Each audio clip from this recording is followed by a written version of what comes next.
तो previous class के अंदर हमने रेनफोर्समेंट को स्टार्ट किया था, ठीक है, रेनफोर्समेंट को स्टार्ट किया था और ये हमारा टॉपिक जो है कंप्लीट नहीं हो पाया था। हमने हाई यील्ड स्ट्रेंथ डिफॉर्म्ड बार को समझा था कि हाई यील्ड स्ट्रेंथ डिफॉर्म्ड बार हमारा क्या कहलाता है। थोड़ा सा रिवाइज करा रहा हूं अभी आपको, ठीक है।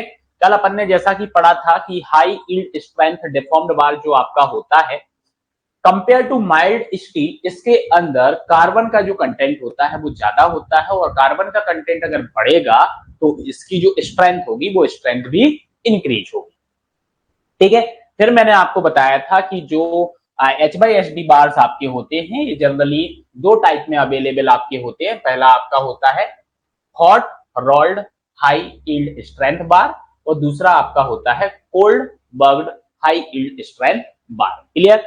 अब जो सेकेंड टाइप का आपका होता है इसको आप CTD मतलब कि कोल्ड ट्विस्टेड बार भी बोलते हो। क्या बोलते हो?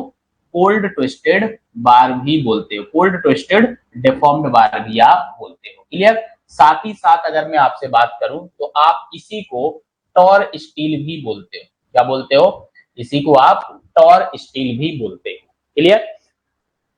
तो सेकंड टाइप का जो आपका होता है ये इन दो ग्रेड में आपका अवेलेबल होता है, ठीक है। और आप दो ग्रेड मतलब कि Fe415 और Fe500, इसी को आप टॉर 40 और टॉर 50 भी बोलते हो। और इसका जो सिंबल होता है रिप्रेजेंटेशन का वो आपका हैज होता है, ठीक है। ये हमने प्रीवियस क्लास के अंदर इतना डिस्कस किया था। उसके बाद मैंने आपको बताया था कि जो माइल्ड स्टील बार होता है वो आपका प्लेन बार होता है, इसलिए जो माइल्ड स्टील बार का डीमेरिट्स था, इसकी जो बॉन्ड स्ट्रेंथ होती है वो कम होती है, बिकॉज क्योंकि ये हमारा क्या होता है, ये हमारा प्लेन बार होता है। क्लियर। इसके बाद अगर मैं बात करूं तो इसके बाद हमारा क्या होता है, H/SD बार्स होता है, इसको हम डिफॉर्म्ड बार बोलते हैं। तो इसके ऊपर क्या होता है, इस टाइप की रिप्स बनी हुई होती है, इसलिए बेटर बॉन्ड स्ट्रेंथ आपको प्रोवाइड कराता है। क्लियर। अब उसके बाद फिर मैंने एक कर्व आपके साथ डिस्कस किया हुआ था। मैंने माइल्ड स्टील के अंदर एक डिसएडवांटेज आपको बताया था कि माइल्ड स्टील के अंदर एक डिसएडवांटेज ये है कि जो हमारा माइल्ड स्टील, ये जो ब्लैक कलर का कर्व आप देख रहे हो ये हमारा माइल्ड स्टील होता है, ठीक है। माइल्ड स्टील के लिए कर्व होता है स्ट्रेस स्ट्रेन का, तो मैंने आपको बताया था ये वो पोर्शन होता है जहां पर ये जो पोर्शन आपका है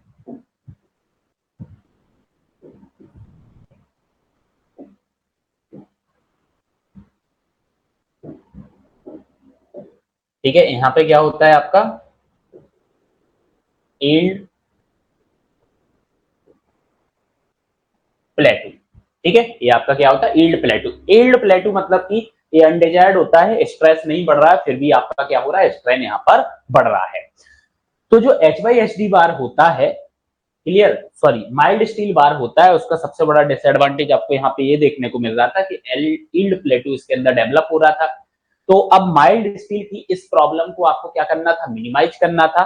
तो आफ्टर द यील्ड प्लेटू हमने माइल्ड स्टील बार को क्या किया, स्ट्रेच किया, ट्विस्ट किया। क्लियर। हमने आफ्टर द यील्ड प्लेटू क्या किया, माइल्ड स्टील बार को स्ट्रेच किया, ट्विस्ट किया और फिर उसको क्या कर दिया, अनलोड कर दिया। तो देखो यहाँ पे मैंने स्ट्रेच किया, ट्विस्ट किया और उसके बाद एक पॉइंट हमारा ये है जहां पर मैंने इस बार को मतलब अनलोड कर दिया। तो जैसे ही हमने अनलोड किया तो एक कर्व आपका क्या होगा, कर्व आपका यहाँ पे आ जाएगा।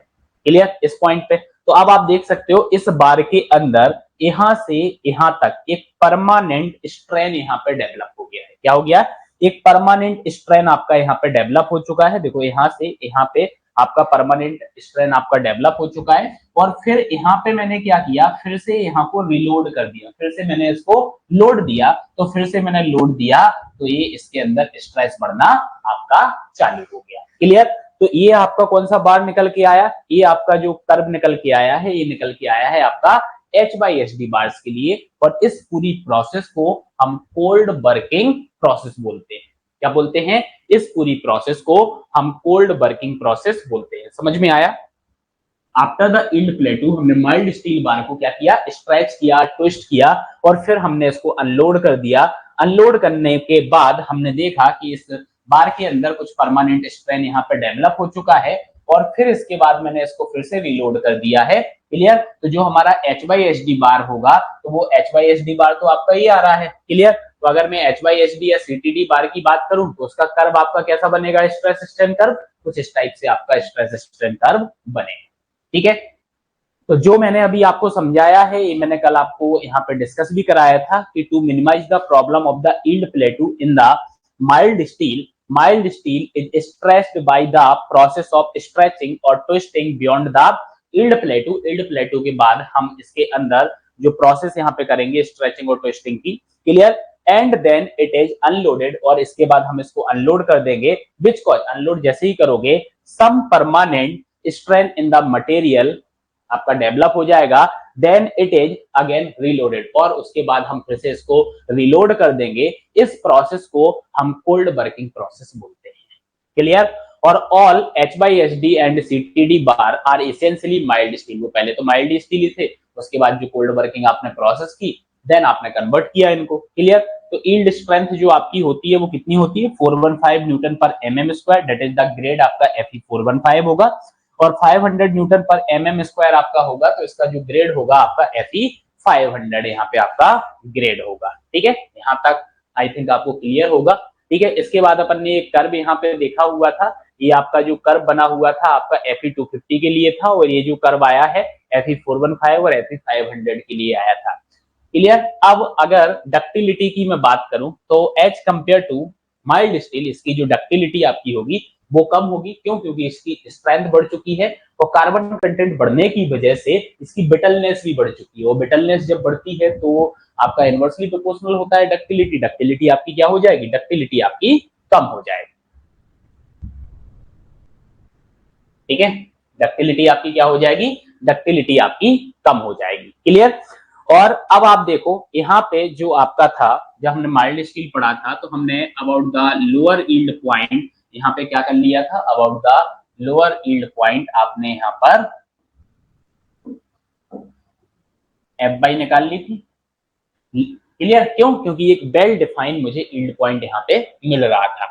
लेकिन अगर मैं बात करूं यहाँ पे Fe 415 या Fe 500 की H by H D bars की बात करूं तो यहाँ पे क्या आपको कोई वेल डिफाइंड यील्ड पॉइंट मिल रहा है? क्या नहीं मिल रहा है। क्लियर? तो आप बोल सकते हो कि इसके अंदर जो हमारा यील्ड पॉइंट होता है वो वेल डिफाइंड यील्ड पॉइंट यहाँ पर नहीं होता है। क्लियर? तो अपने को क्या करना है? H by H D bars के अंदर डिटरमाइन करना है क्या? यील्ड पॉइंट को। तो कैसे डिटरमाइन आप करोगे? ठीक है? आप यहाँ पे देखो कुछ A twisted deformed bar has about 50% higher yield stress than the plain bar. Plane बार के कंपैरिजन में इसकी जो यील्ड स्ट्रेस होती है, यील्ड स्ट्रेंथ होती है 50% ज्यादा होती है। A deformed bar has corrugation or rips on the surface of the bar as shown in figure 1.2. 1.2 मतलब कि ये वाले फिगर की अपन बात कर रहे हैं। कहाँ गया? ये वाला। ठीक है? रिप्स इसके ऊपर बनी हुई होती है। ठीक है? To increase the bond and prevent slipping of the bar in concrete. क्योंकि रिप्स बनी हुई है तो स्लिप नहीं होगा, आपका बॉन्ड स्ट्रेंथ अच्छी मिलेगी। These bar do not show a definite yield point. Clear? इस बार के अंदर कोई डेफिनाइट यील्ड पॉइंट हमें नहीं मिलता है। So the yield point is taken at 0.2% proof stress which is determined from the stress strain curve as follow. Clear? तो आपको यहाँ पे क्या करना है? यील्ड पॉइंट जो आपको लेना है यहाँ पे किसके अबाउट? तो 0.2% ऑफ प्रूफ स्ट्रेस की वो बात कर रहा है। क्लियर? और स्ट्रेस स्ट्रेन कर्व पे आपको लेना है तो कैसे लोगे? तो देखो draw a line parallel to the initial stress strain curve corresponding to the strain value of 0.002%. Clear? The point where this line cut the stress strain curve is taken as the yield point or 0.2% of proof stress. Clear? ऐसे आपको ये समझ में नहीं आया होगा, इसको अपन थोड़ा सा समझते हैं। यहाँ पे अपन क्या पढ़ने वाले हैं? यहाँ पे डिटर्मिनेशन ऑफ यील्ड पॉइंट। यहाँ पे हेडिंग डाले दे रहा हूं मैं,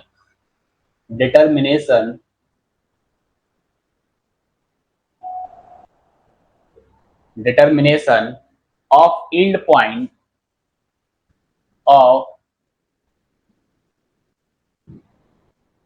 yield point in H by SD bars।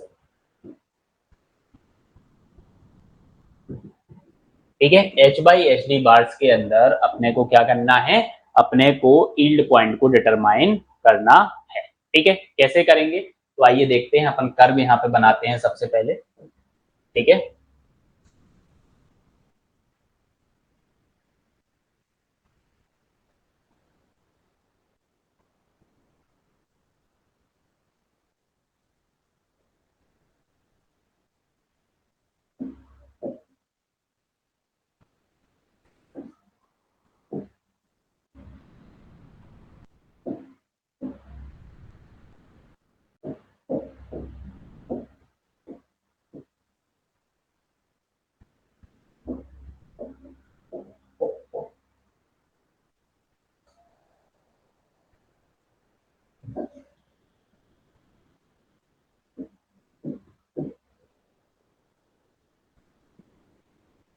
ठीक है, कुछ इस टाइप से आपके कर्व जाते हैं।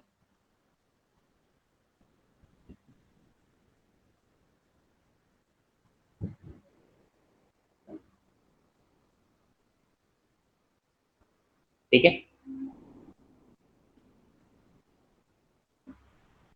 आई बात समझ में। अब आप देखोगे ये जो कर्व आपका है इसको मैं बोले देता हूं that is the actual curve. ये आपका कैसा कर्व है? एक्चुअल कर्व है।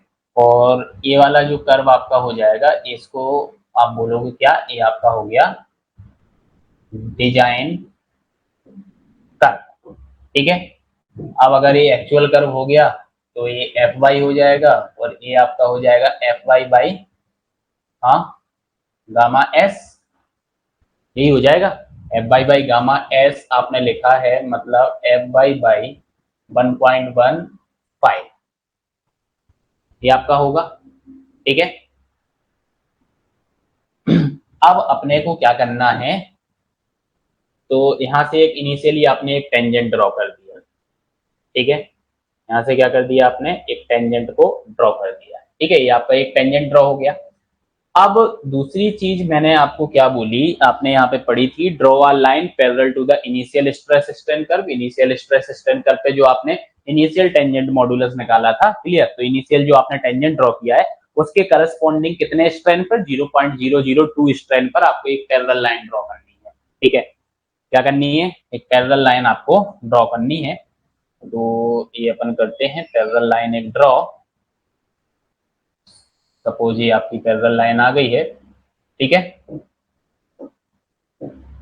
और यहाँ पे ये जो स्ट्रेन की वैल्यू आएगी वो स्ट्रेन की वैल्यू आपकी आ जाएगी कितनी?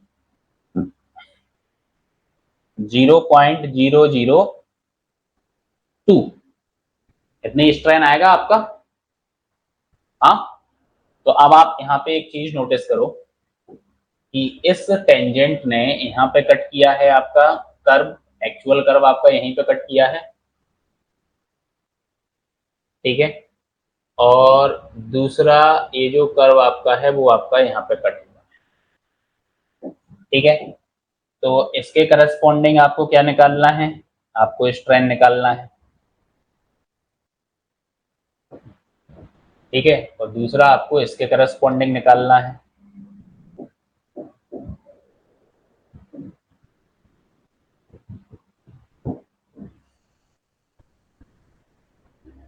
निकालना है ना? इसके करस्पॉन्डिंग आपकी जो स्ट्रेसेस होंगी वो आपकी कितनी हो जाएंगी? एफ वाई, और इसके करस्पॉन्डिंग 0.87 एफ वाई। यहाँ पे आपका क्या है? स्ट्रेस है, और यहाँ पे आपका क्या है? स्ट्रेन है। आई बात समझ में?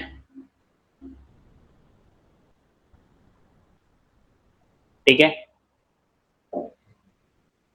अपने को क्या निकालना है? अपने को एक तो यहाँ से यहाँ तक की ये निकालना है स्ट्रेन की वैल्यू, और नेक्स्ट अगर मैं बात करूंगा तो यहाँ से यहाँ तक की निकालना है आपको स्ट्रेन वैल्यू। निकालना है ना?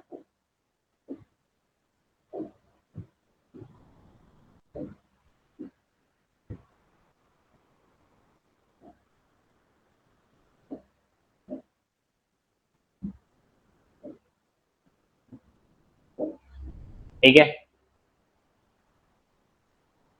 कैसे निकालेंगे? तो अपन यहाँ पे नेमिंग कर लेते हैं। सपोज अगर मैं आपसे बोलूं कि ये जो है मेरा, ये जो है, ये मेरा है पॉइंट ए। ठीक है, ये हो गया हमारा पॉइंट ए। एक्चुअल करके यहाँ पे अपन लिख देते पॉइंट बी और यहाँ पे लिख देते पॉइंट सी। क्लियर? अब बी पॉइंट पे अपने को स्ट्रेन निकालना है, तो बी पॉइंट पे अपना स्ट्रेन कितना आने वाला है? ठीक है, स्ट्रेन तो मैं ऑलरेडी आपको बता भी चुका हूं प्रीवियस क्लास के अंदर। ठीक है, तो देखो strain eight a point A कितना हो जाएगा? स्ट्रेन स्ट्रेन एट अ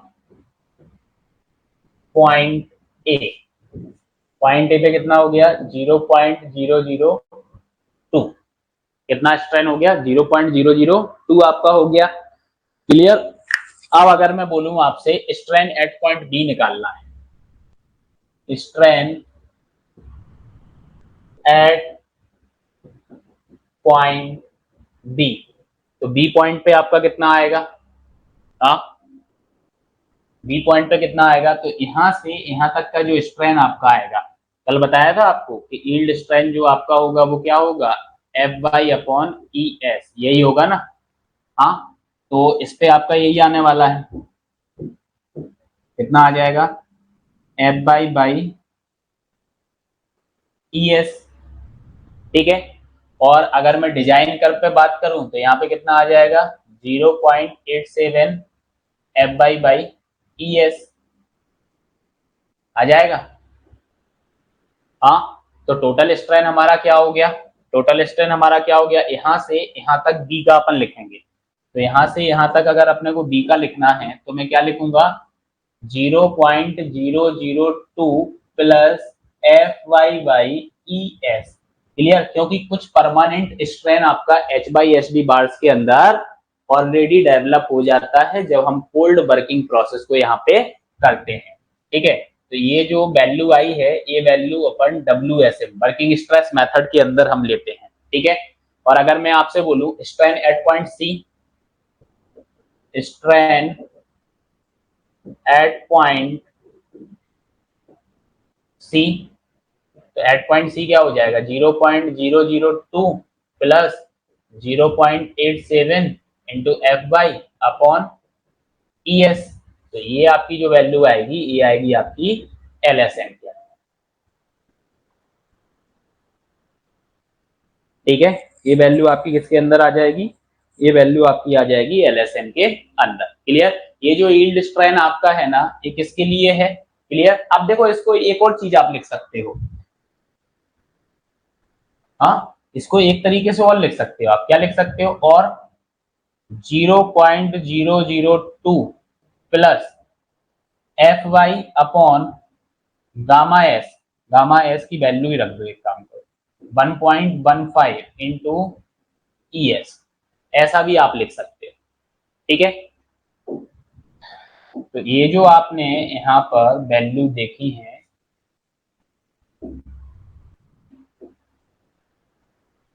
ये आपकी वैल्यू किसके लिए है? ये वैल्यू है yield strain for yield strain for FE415 और FE500। क्लियर? अब आप ये बोलोगे कि सर ये जो लाइन अपन ने ड्रॉ की है, तो ये 0.002 से ही आपने क्यों ड्रॉ की है? क्लियर? आपके मन में क्वेश्चन आना चाहिए था। तो यहाँ पे आप ये बोल सकते हो मोस्ट ऑफ द जो मेटल्स आपके होते हैं उसके अंदर जो यील्डिंग स्टार्ट होती है वो आपकी 0.2% स्ट्रेंथ के बाद ही स्टार्ट होती है। क्लियर? तो आप यहाँ पे एक नोट पॉइंट ही लिख सकते हो। नोट पॉइंट क्या बोलना चाह रहा हूं मैं? नोट आपका यहाँ पे ये आ जाएगा, आप क्या बोलोगे? Most of the metals start, most of the metals start yielding after yielding most of the metals start yielding after the strain of after the strain of 0.2%। कितना स्ट्रेन की बात बोल रहा हूं मैं? 0.2%। इसका मतलब हो गया आपका 0.002।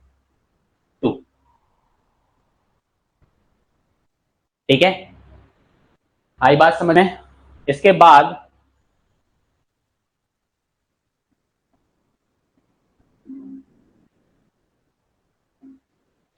यहाँ पे ये आता है अपना कि H/SD बार जो हमारे हैं, हम उसको क्यों प्रेफर करते हैं over the plain mild steel bar? Over the plain mild steel bar हम क्यों प्रेफर करेंगे भाई हमारे H/SD बार्स को? क्या रीजंस हैं जिसकी वजह से? या तो आप बोल सकते हो मेरिट या डीमेरिट। क्लियर, मेरिट्स में आप यही बोलोगे भाई यील्ड स्ट्रेंथ इसकी ज्यादा है, बॉन्ड स्ट्रेंथ इसकी ज्यादा है। लेकिन डीमेरिट की बात करूंगा तो बोलूंगा मैं डक्टिलिटी इसकी कम है और इसका वेल डिफाइंड यील्ड पॉइंट भी मेरे को नहीं मिलता है। ठीक है, तो देखो हायर स्ट्रेंथ, मुझे यील्ड स्ट्रेंथ इसमें क्या मिलेगी? ज्यादा मिलेगी। यही मैंने आपको अभी बोला कि भाई मुझे हाई स्ट्रेंथ यहाँ पे देखने को मिलेगी। ठीक है, क्या मिलेगी? हाई स्ट्रेंथ मुझे यहाँ पे देखने को मिलेगी। ठीक है, इसके बाद अगर मैं बोलूं मेरिट में, तो मेरिट में दूसरा हमारा हो जाएगा better bond strength. Better bond strength मैंने यहाँ पे क्यों मेंशन किया है? तो बेटर बॉन्ड स्ट्रेंथ इस वजह से क्योंकि इसके ऊपर आपको रिप्स बनी हुई देखने को मिल रही है ना, और रिप्स जो आपकी हैं वो कंक्रीट के साथ बेटर ग्रिप बनाएंगी ना, बेटर ग्रिप। वो बेटर ग्रिप आपकी रहेगी तो स्टील जो आपका होगा कंक्रीट से स्लिप होने के चांसेस जो होंगे वो कम हो जाएंगे। ठीक है,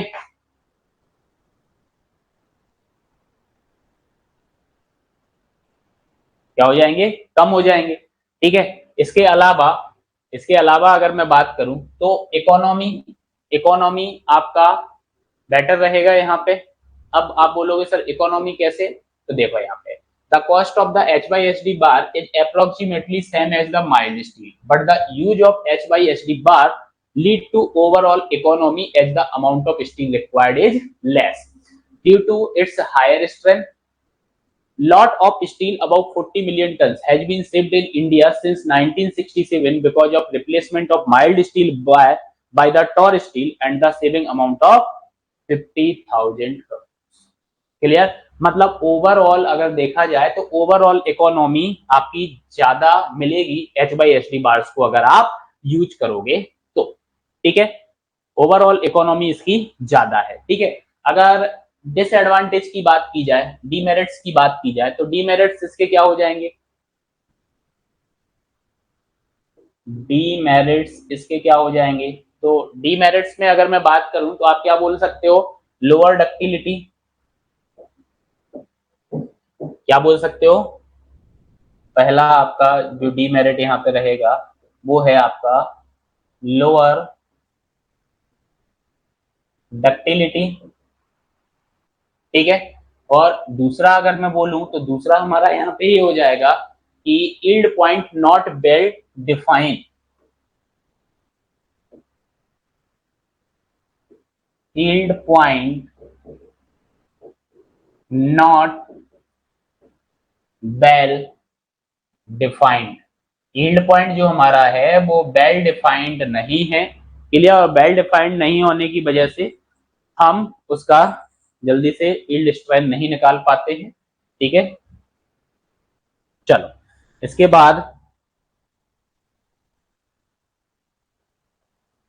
बाद अगर नेक्स्ट में बात करूं तो नेक्स्ट H/SD बार के बाद आपका आता है TMT बार।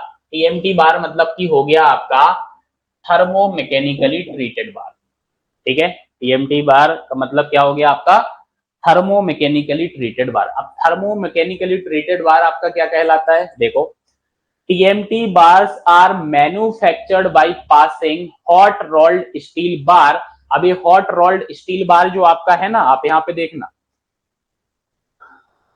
आपका जो H/SD बार था वो आपका था hot rolled high yield strength bar, यही था ना। तो ये जो हॉट रोल्ड आपका स्टील बार है इसको आपको क्या करना है, इसको आपको वाटर के अंदर से पास कराना है। कौन से वाटर? कोल्ड वाटर के अंदर से। देखो, TMT bars are manufactured by passing hot rolled steel bars through cold water. हम कोल्ड वाटर के अंदर से ये हॉट रोल्ड स्टील बार को क्या करेंगे? पास कराएंगे। क्लियर? तो इससे होगा क्या? By doing this the outer surface of the bar becomes harder while the inner core is still softer।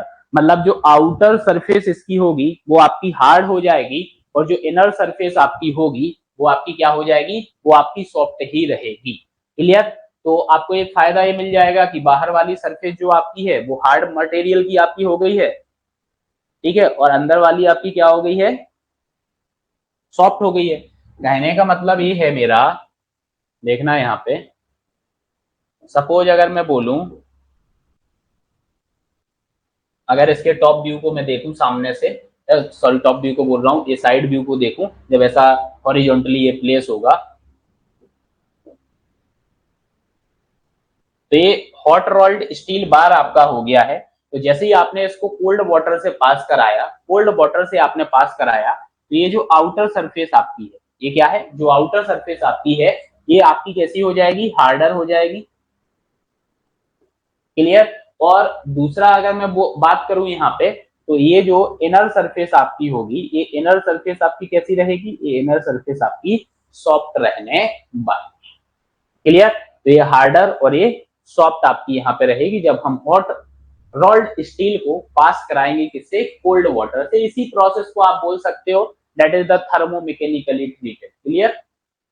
ये मैकेनिकल एक प्रोसेस आपकी हो गई।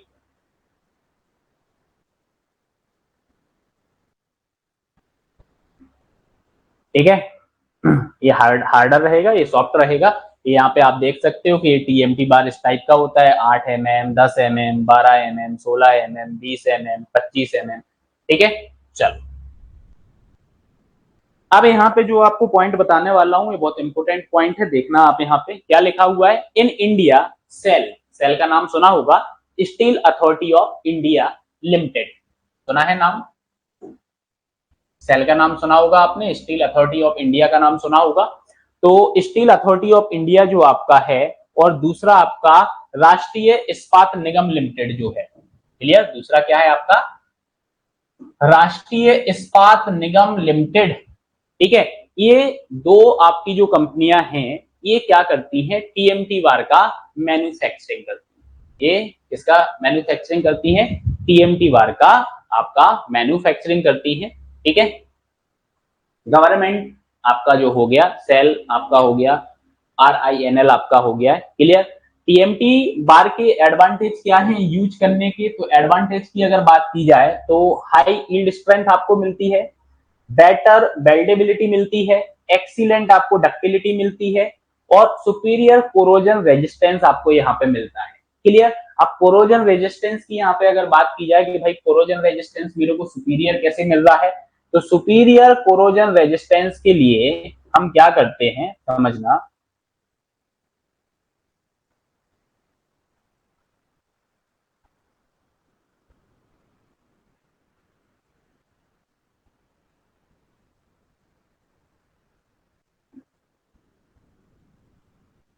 ठीक है?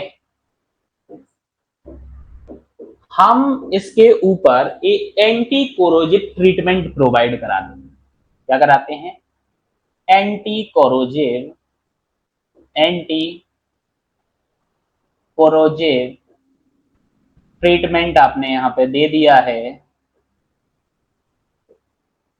टीएमटी बार के ऊपर, तो आपको सुपीरियर कोरोजन रेजिस्टेंस भी ये बार आपको प्रोवाइड कराएगा।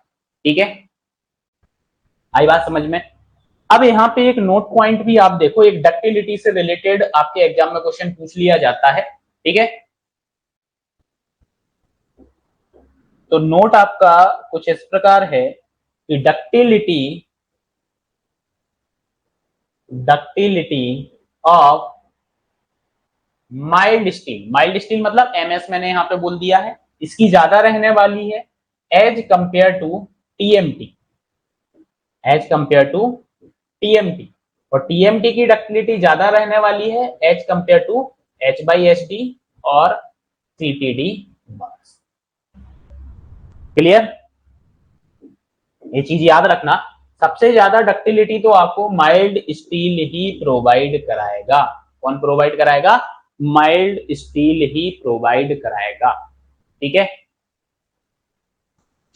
डक्टिलिटी कौन देगा? माइल्ड स्टील ही आपको प्रोवाइड कराएगा। ठीक है, चलो इसके बाद हमारा जो आता है, इसके बाद हमारा आता है ये CRS, corrosion resistance steel bar. ठीक है, कोरोजन रेजिस्टेंस स्टील बार आपका क्या होता है? देखो यहाँ पे, the latest development in steel bar in production of CRS और corrosion resistant steel bar, the carbon content in the CRS bar is 0.18%। ये चीज याद रखना, CRS बार के अंदर जो कार्बन कंटेंट आपका होता है वो 0.18% होता है, as compare to 0.2% of H/SD bar. H/SD bar में कितना होता है? 0.2% होता है, इसमें 0.18% होता है। The percentage of the corrosion resistance element such as chromium is a high, इसके अंदर क्रोमियम कंटेंट ज्यादा होता है, that is about 1.5%, thus making the steel bars more corrosion resistant while keeping its other property unchanged। Clear? बाकी जो property है इसकी, उसमें कोई भी छेड़खानी नहीं करना है, बस जो कार्बन कंटेंट है वो आपका चेंज हो जाएगा, क्रोमियम यहाँ पे हाई कंटेंट में आप मिला दोगे। क्लियर? इन इंडिया सेल जो आपका है steel authority, clear, and TISCO मतलब क्या होता है? Tata iron and steel company जो आपकी है। क्लियर? तो सेल हो गई है, टिस्को आपकी हो गई है, ये आपके CRS बार का निर्माण करती है। क्लियर? ये आपका क्या करती है? CRS बार का निर्माण करती है। ठीक है, बनाती हैं इनको। बस आप देख लेना कि इसकी जो प्रॉपर्टी है इसमें सिर्फ अपन ने क्या क्या किया है, कार्बन कंटेंट थोड़ा सा कम कर दिया है H/SD बार्स के कंपैरिजन में, और यहाँ पे क्रोमियम का कंटेंट अपन ने बढ़ा दिया है। ठीक है, नेक्स्ट अगर मैं बात करूं यहाँ पे, तो नेक्स्ट हमारा यहाँ पे आता है स्टील बायर फैब्रिक रेनफोर्समेंट। तो आप ये देखो, इस टाइप का फैब्रिक रेनफोर्समेंट आपने देखा होगा, जाली टाइप का। ठीक है, तो wire fabric is a fabric made by welding और weaving steel wires in the form of mesh. Mesh के फॉर्म में आपने इसको बनाया हुआ है, which is also called as steel wire mesh. This mesh is used as reinforcement in slab, cells, pavement and roads etc. Clear? तो आप कहीं पे भी इसको यूज कर सकते हो, स्लैब में, सेल्स में, पेवमेंट में एंड रोड्स में। ठीक है,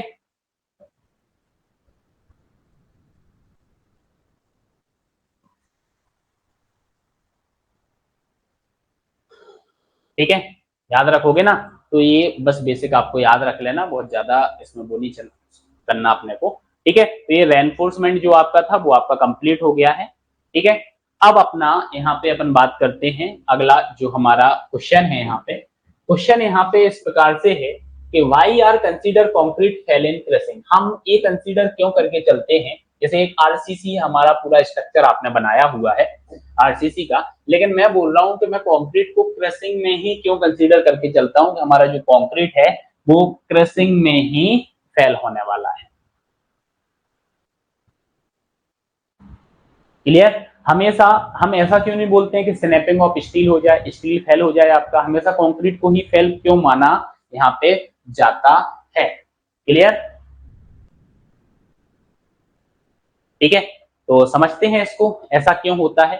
तो देखो यहाँ पे ऐसा बोला जाता है कि स्ट्रेंथ, देखो स्ट्रेंथ की रिक्वायरमेंट है, अगर कंक्रीट को भी फेल होना है तो भी स्ट्रेंथ चाहिए, और स्टील को भी फेल होना है तो भी आपका क्या चाहिए? स्ट्रेंथ चाहिए। जैसे सपोज अगर मैं RCC की बात कर रहा हूं, तो RCC के अंदर एक तो आपका क्या हो गया है? कंक्रीट हो गया है, और दूसरा आपका स्टील यहाँ पे हो गया है। क्लियर? मैंने क्या बोला? कंक्रीट को आप बोल रहे हो कि कंक्रीट हमारा क्रशिंग में फेल होगा। क्लियर? क्लियर, मतलब ये जो RCC आपका है ये अपन मान के चल रहे हैं कि ये हमारा क्रशिंग में फेल होगा। क्लियर? तो स्टील फेल नहीं हो सकता है क्या? हम तो सिर्फ कंक्रीट को यहाँ पे कंसीडर कर रहे हैं। स्टील के अंदर क्या हो सकता है? स्नैपिंग ऑफ स्टील हो सकता है, स्नैपिंग ऑफ स्टील, लेकिन फिर भी हमने क्या बोला? ऑलवेज कंसीडर कि ये हमेशा क्रशिंग में ही फेल होगा। ऐसा क्यों? क्योंकि देखो जो स्ट्रेन रिक्वायर्ड है कंक्रीट की क्रशिंग के लिए as compare to snapping of steel बहुत कम, मतलब बहुत कम स्ट्रेन पे भी ये क्रश होने वाला है। लेकिन अगर स्नैपिंग ऑफ स्टील आपको कराना है तो बहुत ज्यादा स्ट्रेन की यहाँ पे रिक्वायरमेंट होगी। जब ज्यादा स्ट्रेन आएगा तब जाके आपका स्नैपिंग ऑफ स्टील होगा। आप बोलोगे सर मेरे को नहीं है इस बात पे भरोसा, कि कंक्रीट थोड़े से स्ट्रेंथ पे ही फेल हो जाएगा, और जो हमारा स्नैपिंग ऑफ स्टील है वो हमारा जो है उसके लिए बहुत ज्यादा स्ट्रेंथ की रिक्वायरमेंट है। तो आइए देख लेते हैं अपन यहाँ पे। हाँ, अपन यहाँ पे देख लेते हैं। क्लियर? तो सबसे पहले मैं क्या बोलूंगा, the failure in RCC, the failure in RCC, the failure in RCC is is always RCC is always occurs due to crushing in concrete, due to crushing in due to crushing in concrete. It never occurs by snapping of steel. It never occurs by snapping of steel. यही मैंने आपको बोला कि भाई हमेशा आपको crushing में ही consider करना है, स्नैपिंग ऑफ स्टील के चांसेस यहाँ पे नहीं बनेंगे आपके। Clear? Because the strength required, because the strength required,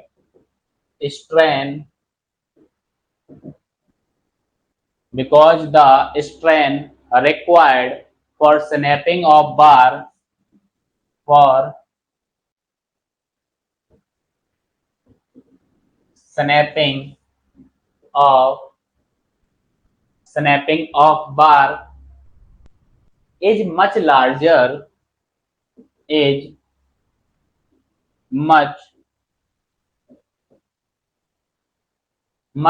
larger as compared to crushing of, as compared to crushing of concrete. Crushing of concrete के कंपैरिजन में स्नैपिंग ऑफ स्टील बार्स के लिए जो स्ट्रेंथ की रिक्वायरमेंट होगी वो आपकी क्या होने वाली है, ज्यादा आपकी होने वाली है। आई बात समझ में? क्लियर? अब एक एग्जांपल से अपन यहाँ पे समझते हैं। जैसा कि मैंने आपको पहले ये बताया है कि कंक्रीट के अंदर जो पहला क्रैक आपका डेवलप होता है, कंक्रीट के अंदर क्या होता है, कंक्रीट के अंदर जो आपका पहला क्रैक डेवलप होता है, कब डेवलप होता है? फ्लेक्सुरल स्ट्रेंथ हमने देखी थी, टेंसाइल स्ट्रेंथ में हमने फ्लेक्सर के अंदर निकाली थी टेंसाइल स्ट्रेंथ। वहां पे मैंने बताया था कंक्रीट के अंदर जो पहला क्रैक आपका डेवलप होता है that is the flexural strength. उस पर आपने स्ट्रेसेस भी फाइंड आउट की थी। क्लियर? इसी स्ट्रेसेस फाइंड आउट। तो एक एग्जांपल यहाँ पे देखना, एक एग्जांपल की अगर मैं बात करूं तो मैं यहाँ पे क्या बोलना चाह रहा हूं, स्ट्रेस एट क्रैकिंग, स्ट्रेस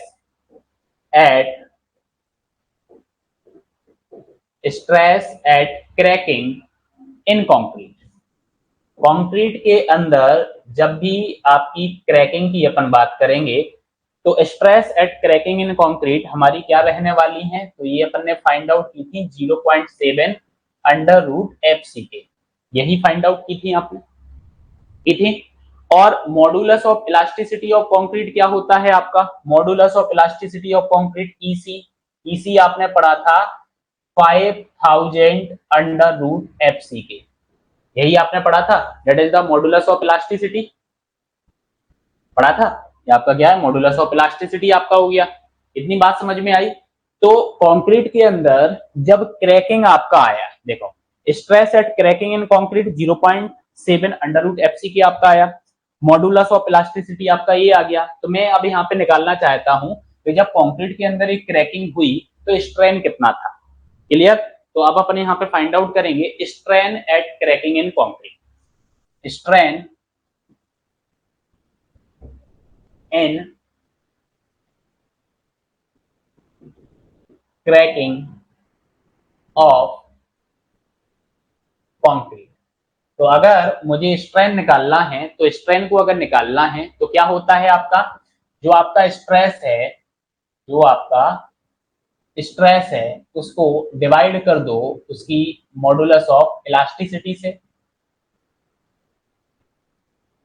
तो ये कर दिया मैंने मॉडुलस ऑफ इलास्टिसिटी से इसको डिवाइड। तो स्ट्रेन कितना निकल के आ गया, strain in concrete eight cracking, इसको आप डिवाइड करोगे निकल के आएगा आपका 1.4 इंटू 10 टू की पावर -4 न्यूटन पर mm स्क्वायर।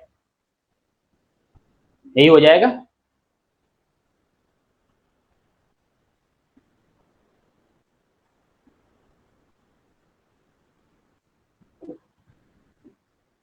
ठीक है, चलो अब अपन ने पढ़ा था कि अगर हम चाहते हैं कि हमारा जो कंक्रीट है और जो स्टील है उन दोनों के बीच में परफेक्ट बॉन्डिंग बनी रहे, क्या बनी रहे, परफेक्ट बॉन्डिंग बनी रहे, तो परफेक्ट बॉन्डिंग को हमने इंश्योर किया था बाय द स्ट्रेन कॉम्पेटिबिलिटी किया था। तो फ्रॉम स्ट्रेन कॉम्पेटिबिलिटी, यहां पे देखना, फ्रॉम स्ट्रेन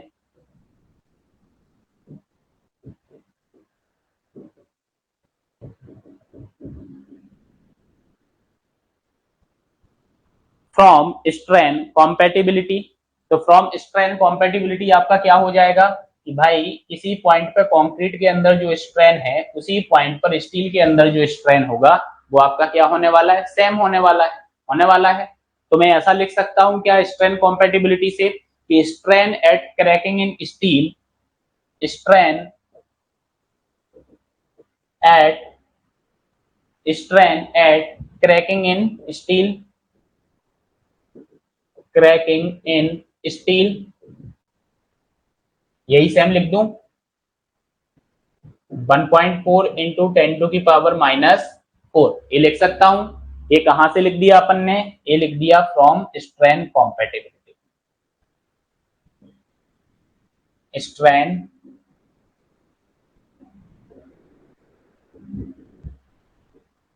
कहां से लिख दिया, फ्रॉम स्ट्रेन कॉम्पेटिबिलिटी से हमने लिख दिया है। क्लियर। अब अपने को क्या करना है, स्ट्रेन तो मुझे पता चल गया स्टील के अंदर स्ट्रेस अपने को फाइंड आउट करना है, स्ट्रेस इन स्टील कितनी आने वाली है। क्लियर। तो स्ट्रेस इन स्टील कैसे निकालेंगे, देखो stress in steel at cracking की अगर बात की जाए तो क्या करेंगे अपन, भाई ये जो मॉडुलस ऑफ प्लास्टिसिटी इसको मल्टीप्लाई कर देंगे अपन स्ट्रेन के अंदर, कर देंगे ना स्ट्रेन के अंदर। क्लियर। तो स्ट्रेन इन स्टील इनटू हमारा ईएस हो जाएगा, मॉडुलस ऑफ इलास्टिसिटी। तो स्ट्रेन कितना आया अपना 1.4 इंटू 10 टू की पावर -4 और मॉडुलस ऑफ इलास्टिसिटी कितना होता है 2 इंटू 10 टू की पावर 5। ये पढ़ा था अपन ने, ऑल ग्रेड ऑफ स्टील के लिए आपका मॉडुलस ऑफ इलास्टिसिटी इतना होता है। तो आपका कितना निकल के आ जाएगा यहाँ पे 28 न्यूटन पर mm स्क्वायर, ये आपकी स्ट्रेसेस निकल के आई हैं स्टील के अंदर। मतलब आप ये बोलोगे कि at a point where the concrete crack first time, जब कंक्रीट के अंदर पहला क्रैक डेवलप होता है तब स्ट्रेस कितनी होती है 0.7 √fc के, और उस टाइम पे स्टील के अंदर जो आपकी स्ट्रेसेस होंगी उस टाइम पे स्टील के अंदर जो आपकी स्ट्रेसेस होंगी वो होंगी 28 न्यूटन पर mm स्क्वायर। क्लियर। तो आप बोल सकते हो it is much smaller than yield stress. Yield stress कितनी होती है स्टील की, स्टील के अंदर डिफॉर्मेशन की अगर मैं बात करूं, फॉर एग्जांपल समझना, अगर मैं बोलूं स्टील के अंदर डिफॉर्मेशन चाहिए मुझे, मतलब स्टील हमारा फेल कब होगा, कौन सा स्टील, Fe250 मैंने जैसे यूज किया है, तो इसका जो स्ट्रेसेस होंगी, यील्ड स्ट्रेंथ होगी, यील्ड स्ट्रेस जो होंगी वो कितनी है 250 न्यूटन पर mm स्क्वायर। तो 250 न्यूटन पर mm स्क्वायर के कंपैरिजन में 28 न्यूटन पर mm स्क्वायर बहुत छोटी वैल्यू है, बहुत छोटी वैल्यू है। मतलब जब कंक्रीट के अंदर पहला क्रैक डेवलप हो रहा होगा तब बोलते हैं ना, तब कंक्रीट के अंदर कोई असर ही नहीं पड़ा, ये 28 न्यूटन पर mm स्क्वायर में कुछ असर ही नहीं पड़ा है। क्लियर। कोई असर ही नहीं पड़ा है, मतलब कंक्रीट के द्वारा, सॉरी स्टील के द्वारा कोई लोड ही नहीं लिया गया है और कंक्रीट आपका क्या हो गया है, फेल हो चुका है। मतलब स्टील ने तो कोई लोड ही नहीं लिया और कंक्रीट आपका उस टाइम पे पहला क्रैक कंक्रीट के अंदर आ चुका है। ठीक है। इसीलिए इसीलिए मैंने बोला था कि कंक्रीट को हमेशा अपन फेल्यूर कंसीडर करते हैं इसके अंदर, फेल्यूर कंसीडर करते हैं अपन इसको किसके अंदर, क्रशिंग के अंदर। क्लियर। तो यहाँ पे क्या बोलूंगा मैं, यहाँ पे बोलूंगा at a point where the concrete at a point where the concrete where the where the concrete cracks first time, concrete cracks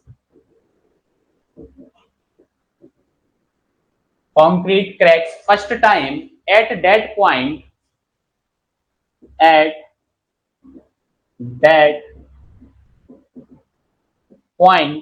that point the stress in steel, the stress at steel, the stress at steel, stress in steel लिखो, stress in steel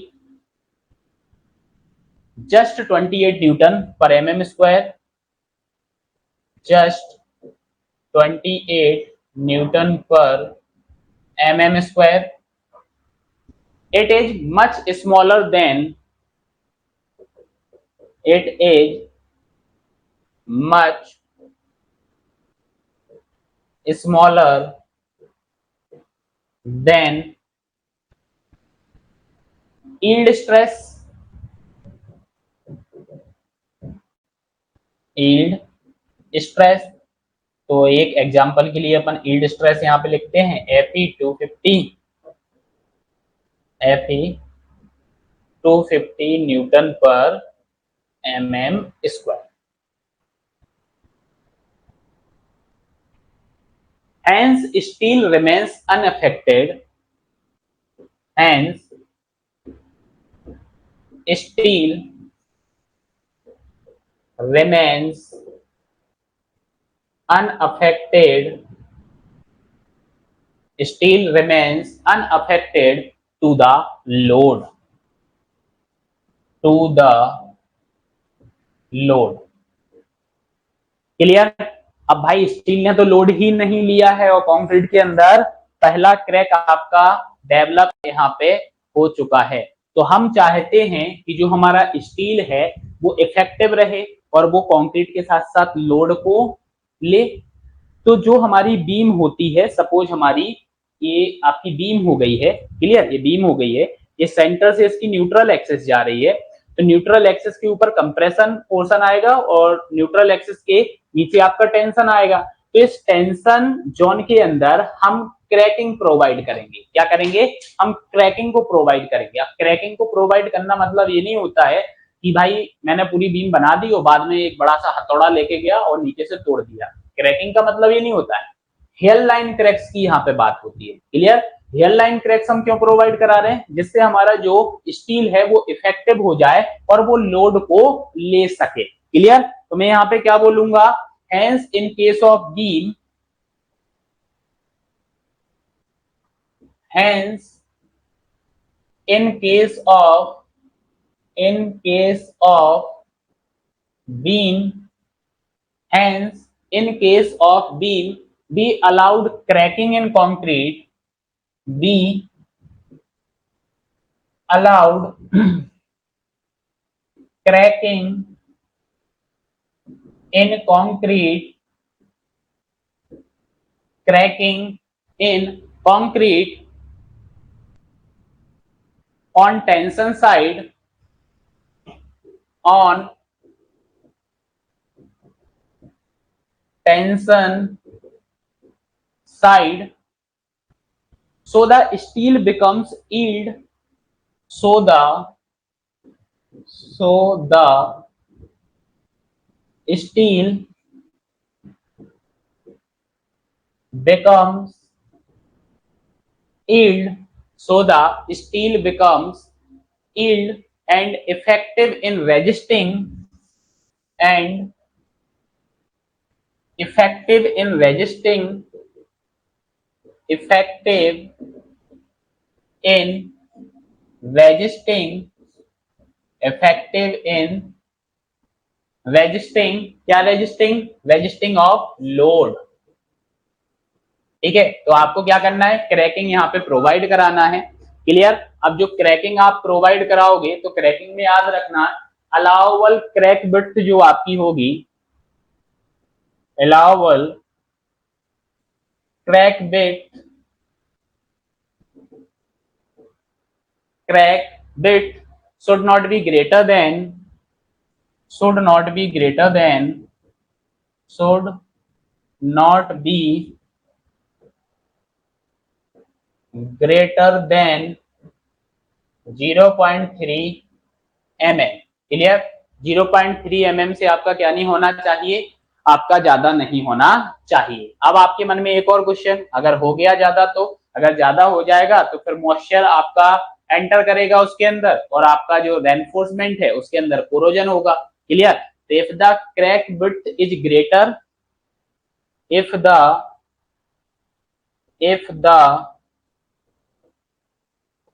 crack width, if the crack width is greater than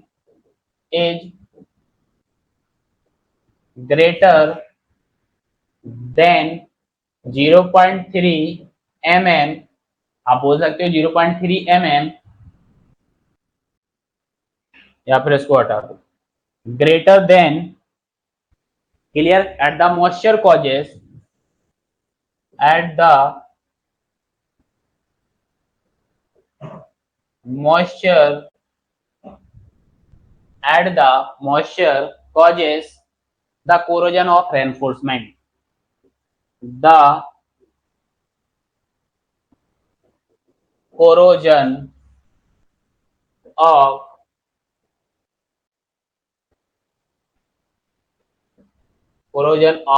reinforcement। Clear. Corrosion of reinforcement. Clear, याद रखना है। आई बात समझ में।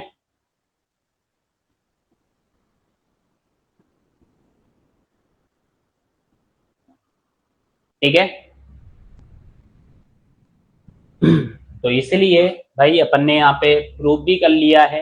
ये चीज याद रखना है कि हम हमेशा कंक्रीट को क्रशिंग में ही फेल क्यों मानते हैं। ठीक है, इसके बाद अब अपना यहाँ पे रेनफोर्समेंट खत्म हो गया, कंक्रीट खत्म हो गया।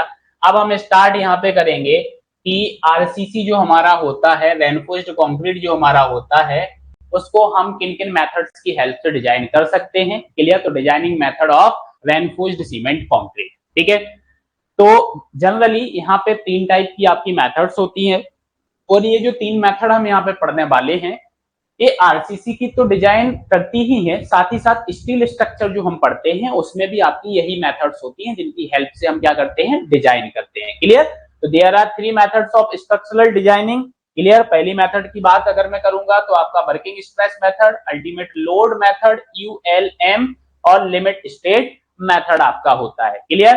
Reinforced concrete as well as steel structure design में आप इन तीनों मेथड्स का यूज करते हो। अच्छा, जो अल्टीमेट लोड मेथड आपकी होती है ये 1960 में इंट्रोड्यूस हुई थी।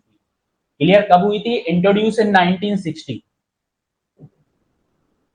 इंट्रोड्यूस्ड इन 1960, 1960 में आपका इंट्रोड्यूस हुआ था। और लिमिट स्टेट जो आपका है ना, ये आपका इंट्रोड्यूस हुआ था कब?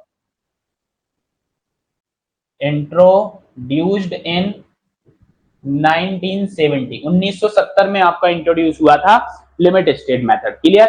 अभी अपन डिटेल नहीं पढ़ रहे हैं इसका, अभी अपन सिर्फ बेसिक पढ़ेंगे कि वर्किंग स्ट्रेस मेथड क्या होती है, अल्टीमेट लोड मेथड क्या होती है और लिमिट स्टेट मेथड क्या होती है। ठीक है, तो सबसे पहले अगर मैं वर्किंग स्ट्रेस मेथड की यहाँ पे बात करता हूं तो वर्किंग स्ट्रेस मेथड जो आपका होता है वो क्या होता है, देखो, this was the traditional method, ये आपकी ट्रेडिशनल मेथड होती है of design not only for reinforced concrete but also for structural steel and timber design. Clear.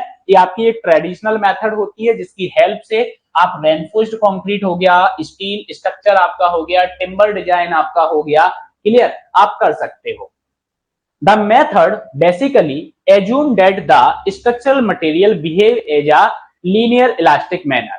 इनने एक अजम्पशन लेके रखा है, ट्रेडिशनल मेथड आपकी है, और डब्ल्यूएसएम ने एक बेसिक अजम्पशन क्या यहाँ पे लिया है कि जो भी हमारा स्ट्रक्चरल मटेरियल होगा वो कैसे बिहेव करेगा, लीनियर इलास्टिक मैनर में आपका बिहेव करेगा, and adequate safety can be ensured by suitably restricting the stresses.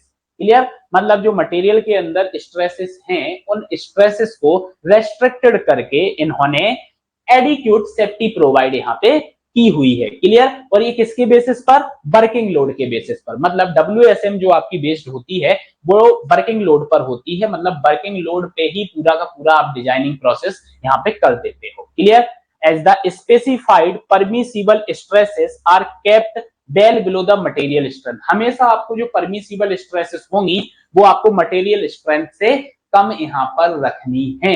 आगे चल के अपन डिटेल में समझेंगे ऐसा क्यों। The assumption of linear elastic behavior is considerable justifiable।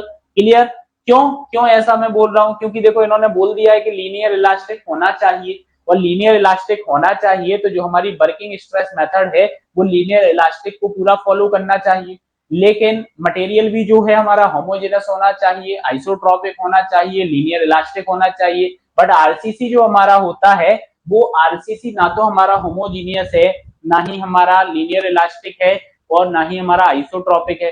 तो रियलिस्टिक वे में अगर देखा जाए तो हम इलास्टिक थ्योरी के तो अजम्पशन इसके ऊपर अप्लाई ही नहीं कर पाएंगे। ठीक है, तो आई बात समझ में। तो इन्होंने क्या किया कि the ratio of the strength of the material to the permissible stress, मतलब स्ट्रेंथ ऑफ मटेरियल और परमिसिबल स्ट्रेस का जो रेशियो था उसको as a factor of safety इन्होंने कंसीडर कर लिया।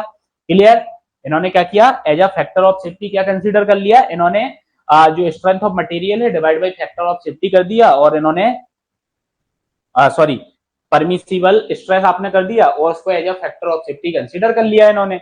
However, the main assumption, linear elastic behavior, and the tactive assumption that the stress under working load can be kept within the permissible stress are not found to be realistic। ये मैंने अभी आपको बताया कि realistic वे में आप किसी भी चीज को रोक के नहीं रख सकते हो। जैसे इन्होंने बोला कि जो परमिसिबल स्ट्रेसेस आपकी हैं वो मटेरियल स्ट्रेंथ से आपको कम करके रखनी है। क्लियर, तो ऐसा रियलिस्टिक वे में पॉसिबल नहीं है। ठीक है, many factors are responsible for this such a long term effect of creep and shrinkage and effect of stresses, मतलब बहुत सारे फैक्टर हो सकते हैं जिसकी वजह से वो परमिसिबल स्ट्रेस आपकी बढ़ जाए, जैसे कि लॉन्ग टर्म इफेक्ट, शुरुआत में तो क्रीप के बारे में नहीं पता होगा, श्रिंकेज के बारे में नहीं पता होगा, इफेक्ट ऑफ स्ट्रेस कंसंट्रेशन के बारे में भी आपको नहीं पता होगा। क्लियर, तो ये रियलिस्टिक वे में अगर देखा जाए तो ये पॉसिबल यहाँ पर नहीं है। क्लियर, तो all such resulting significant local increase in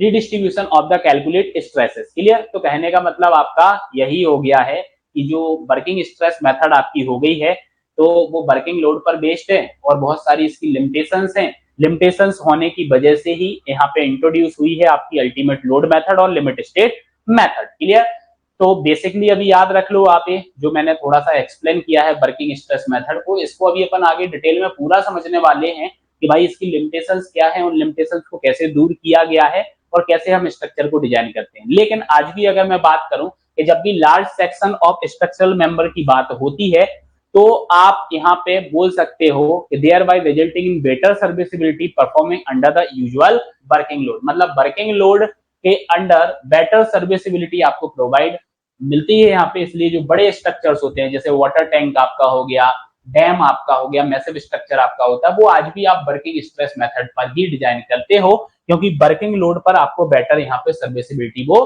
provide कराते हैं।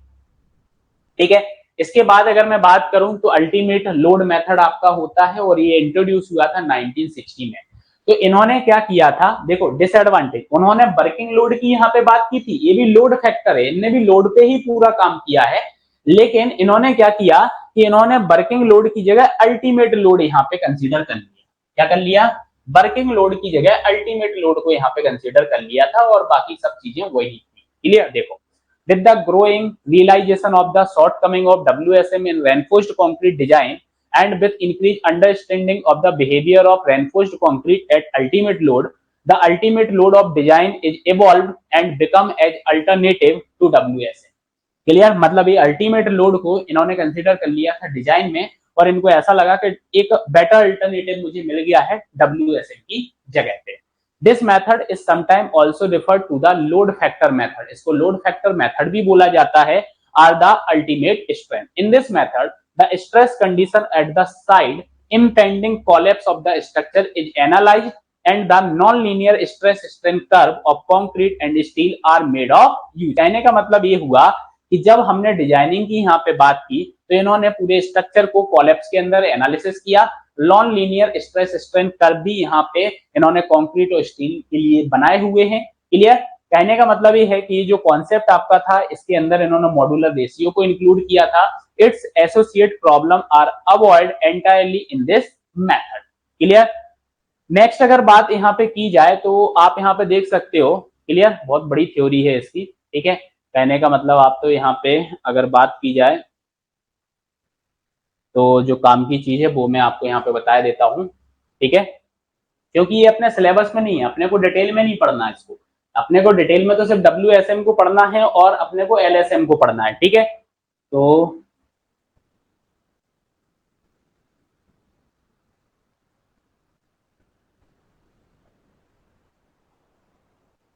इसके अंदर तो ऐसा कोई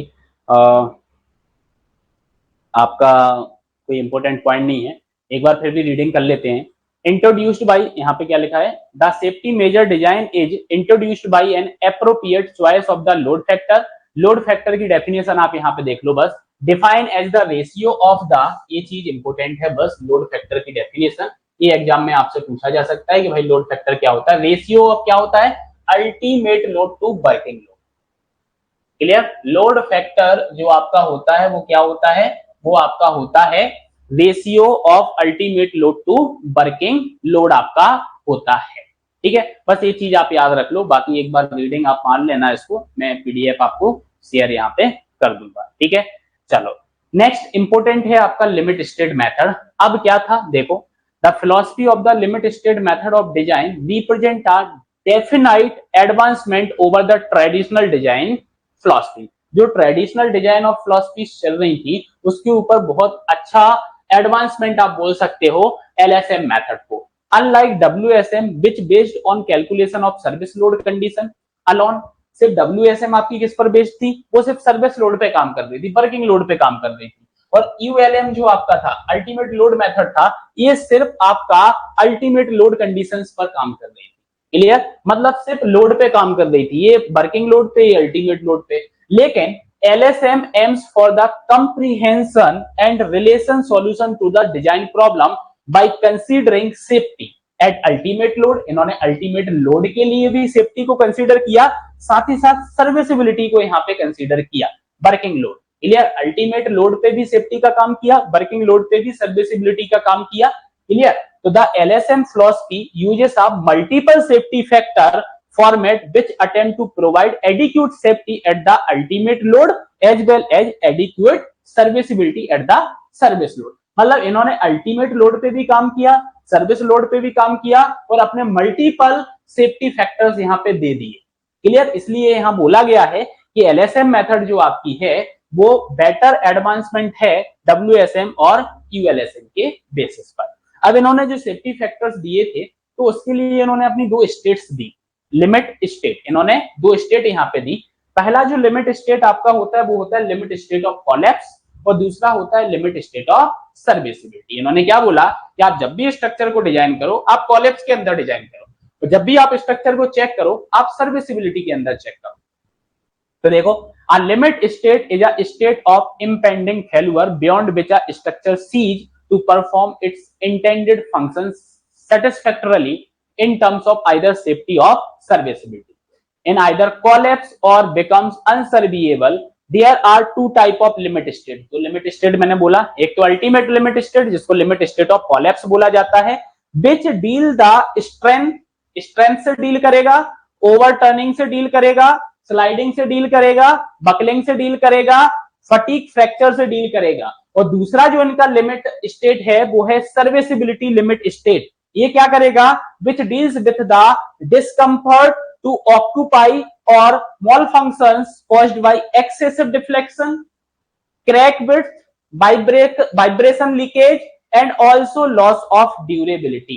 क्लियर? तो कहने का मतलब ये है कि लिमिट स्टेट ने दोनों ही जगह काम किया था। क्लियर? दोनों ही जगह काम किया था। इसके लिए इन्होंने अपनी दो स्टेट को यहाँ पे बनाया हुआ है। एक तो आपका लिमिट स्टेट ऑफ कोलैप्स आपका हो गया और दूसरा हो गया आपका limit state of serviceability. Clear? क्या हो गया? दूसरा हो गया limit state of serviceability. Clear? इनको आगे अपन ज्यादा डिटेल में समझ पाएंगे क्योंकि इनके अजम्पशंस भी पढ़ना है अपने को और अजम्पशंस के साथ साथ अपने को डिजाइन भी करना है स्ट्रक्चर के। क्लियर? तो सबसे पहले अपन WSM से शुरुआत करेंगे क्योंकि अगर आपको WSM अच्छे से समझ में आ जाएगा तो उसके बाद LSM आपको बहुत इजीली वे में समझ में आएगा, या फिर यूं कहूं कि LSM को समझने के लिए आप सबसे पहले WSM को पढ़ो क्योंकि WSM एक बेटर वे हो सकता है LSM को समझने के लिए। क्लियर? आई बात समझ में? तो डिटेल में जो वर्किंग स्ट्रेस मेथड आपकी है उसको नेक्स्ट लेक्चर के अंदर स्टार्ट करूंगा। ठीक है? अगर अभी तक आपको कोई प्रॉब्लम हो, समस्या हो या कोई चीज समझ में ना आई हो तो आप मुझसे ग्रुप पर पूछ सकते हो। ठीक है? तो मिलते हैं नेक्स्ट लेक्चर में। नेक्स्ट वर्किंग स्ट्रेस मेथड से अपन स्टार्ट करेंगे और यहाँ से प्योरली आपका RCC सब्जेक्ट स्टार्ट होने वाला है। तो क्लासेस को आप मिस ना करें, आप लाइव जुड़े। क्लियर? लाइव में आप ज्यादा बेटर तरीके से चीजों को क्लियर कर सकते हो। ठीक है? चलो।